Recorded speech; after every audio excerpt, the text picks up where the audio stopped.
I know you've taken a hard look at costs, made a lot of reductions, $40 million worth on an annual basis, which includes dropping some brands. I mentioned more than 200 brands. How many brands do you want to end up with? Well, we are trying to focus. That's a big part of our cost reduction. We have about 200 brands, but our flagship brands are responsible for most of our audience, which you mentioned: Parade, The Street, Men's Journal, Powder, Surfer. And we get about 100 million unique audience members coming to our platform every month on those sites. I think one of the big things that we do need to do is focus on the brands that are bringing in the audience. So let's talk about some of those brands that bring in the audience and across the different verticals. What kind of audience crossover is there across those verticals? Or does lifestyle, say, require its own strategy that's different than finance or adventure? That's one of the big things we're working on, too, is finding the ways to leverage the brands inside Arena. So not only finding ways to send audience from one brand to another and commerce opportunities from one brand to another and newsletters and things like that, but also our technology. So how do we serve ads better? How do we, use AI solutions to find the right solutions for each audience member as they come to whatever site they're on? Do you need that overlap, though? Because some of those seem pretty distinct. You're going to have a lot of people that are interested in the sports that have no interest in maybe, the entertainment stuff, and people who are reading Men's Journal maybe don't care about finance. Yeah, and that doesn't really matter to us. In fact, it helps us broaden our audience, because what we're really focused on is finding real audience and engaged audience and identifiable audience. We've really shifted our goals from just traffic and revenue to sustained profitability and also engagement and purposeful actions. Well, talk about how you do that. We'd be remiss in not pointing out there have been a lot of people who've tried this and failed. Yeah. And it's a tough business. What do you do to get that profitability? Is it increasing the readerships or increasing the monetization of that, or is it bringing down your own corporate costs? It's both. In fact, instead of cutting costs across the board, we've made some drastic measures, like getting rid of our entire direct sales department, which was a really hard decision. We had a lot of great people there, but it was really important for us not to have to cut everywhere. We didn't cut journalists. We didn't cut technology.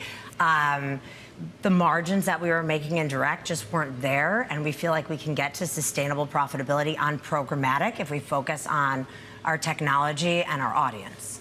So in terms of formats, in terms of content, you can choose print format. Of course, you can also choose video, and there's horizontal, then there's also vertical. You can also choose live events. I'm curious, what formats do advertisers prefer, and which formats does your audience gravitate towards?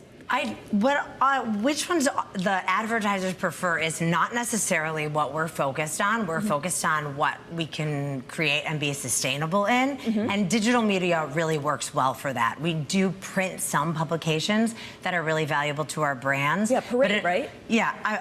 Parade actually used to be print and isn't print anymore. We have a digital edition, but we do have a Powder magazine and a Surfer magazine, and our Athlon Sports brand has quite a few different editions, special editions that we print. And those are great for our brands, but the way that we leverage our brands for revenue is really the digital side of it. My wife and I were reading Powder last night. Were you?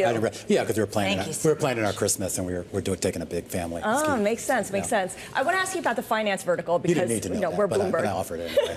So. No, I do. We talked about the meme stock craze and how that's given way to the AI frenzy. And, people are even holding NVIDIA earnings watch parties. What's the current breakdown between, say, casual investors versus professional investors in something like TheStreet.com? So we have The Street. We have an audience of investors on The Street. But The Street's audience is broader than that. It's also, we cover the retail side and the investment side of most companies. We also have The Street Pro, which is our subscription service for investors. And that's really for people that trade at least 100 times a year or have $100,000 in their portfolio. Well, I am curious about that. When we talk about the long-term viability of this business model, does it exist as ad-only, subscription-only, or a combination of both? I don't think it's going to be a subscription-only or supported by subscription. We love the subscription business. I think our business can be supported by programmatic ads because we have cut so much of our spending around getting that marginal extra dollar for the direct. But really what we're looking to do when I get excited about media in the future is I see things like Bloomberg that has a great product, which is the Bloomberg Terminal, and it's associated with a media company that serves a huge audience that all also use the terminal or could be potential users of a terminal. I look at the Robinhood trading app, who which has done a great job to democratize trading. And now they're building a media arm. And so we already have an audience of 100 million people every month. Yeah. And so what can we do with that audience to serve brands or to draw in more revenue? And do you have plans right now to expand, meaning buying other properties?